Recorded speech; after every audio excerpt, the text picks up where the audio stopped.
అందరికి జై భీమ్.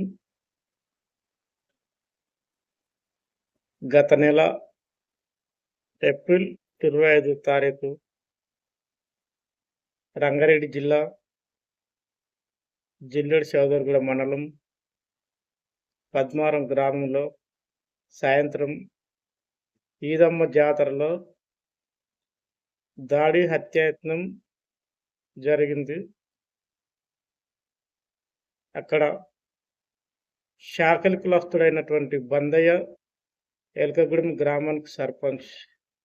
గతంలో కూడా గ్రామంలో 4 సార్లు వార్డ్ మెంబర్గా గెలుపొందాడు. ఈ మధ్య వచ్చిన సర్పంచ్ ఎలక్షన్లో బీసీ రిజర్వేషన్ కావడంతో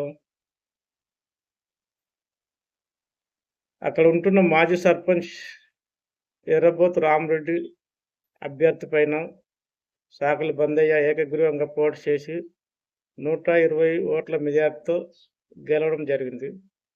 అది దృష్టిలో పెట్టుకొని ఊర్లో ఏ అభివృద్ధి కార్యక్రమాలు చేపట్టిన రామరెడ్డి అడ్డంకిగా మారి సీసీ రోడ్లు నిలుపుదల, చెరువు మట్టి అంగన్వాడికి తరలింపు దాలలో నిలుపుదల, చెరువులో ఉన్న కట్టెలు కొడుతుంటే కూడా గ్రామ పంచాయతీకి సంబంధించిన కట్టెలు ఎట్లా కొడతామని ప్రశ్నించడం.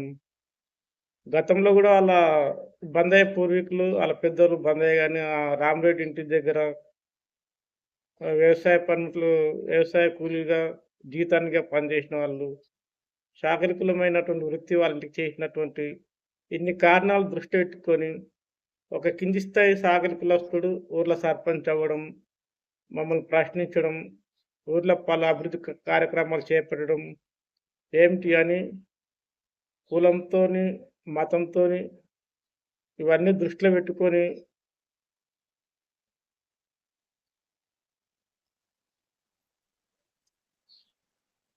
బందయ్యపై దాడి చేయడం జరిగింది. దాడి జరిగి కనీసం 20 రోజులు అయినప్పటికీ ఏవన్గా ఉంటున్నటువంటి ఎర్రబోతు రామరెడ్డి అలియాస్ సింగపూర్ రామరెడ్డి ఇంతవరకు అరెస్ట్ కావడం లేదు. A4, A5, A6గా ఉన్నటువంటి నిందితులు బొమ్మగల్ల నర్సింహులు, యాదయ్య అరెస్ట్ అయినరు. అంటే వాళ్ళు దళితులు కాబట్టి అరెస్ట్ కాగలిగినరు, పోలీసులు కూడా అరెస్ట్ చేయగలిగారు. అదే A1గా ఉన్నటువంటి ఎర్రబోతు రామరెడ్డి ఇంతవరకు అరెస్ట్ అయితలేడు. మరి రాజకీయ బలం రెడ్డిలకే వచ్చిందా? 4 సార్లు అయినటువంటి వార్డ్ మెంబరు ఇప్పుడు ప్రస్తుతంగా ఉంటున్న ఇండిపెండెంట్ సర్పంచ్ అభ్యర్థికి రాజకీయ బలం రాలేదా? రాకపోవడానికే బాధితునికి ఇంతవరకు న్యాయం జరగడం లేదా? అంటే రిజర్వేషన్ ప్రకారంగా ఒక సాకలి వ్యక్తి సర్పంచ్ కాగలిగిండు. రిజర్వేషన్ ప్రకారం ఒక సాకలి వ్యక్తి ఒక పార్లమెంటు శాసనసభ్యుడు కాగలిగిండు.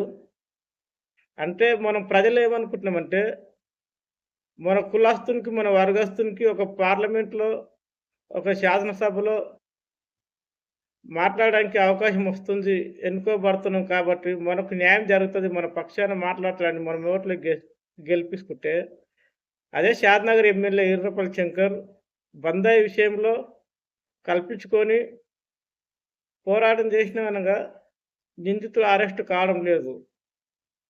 అంటే మనము గెలిపించుకున్న ఎమ్మెల్యేకు వాల్యూ లేకుండా పోతుంది, మనం గెలిపించుకున్న సర్పంచ్కి వాల్యూ లేకుండా పోతుంది.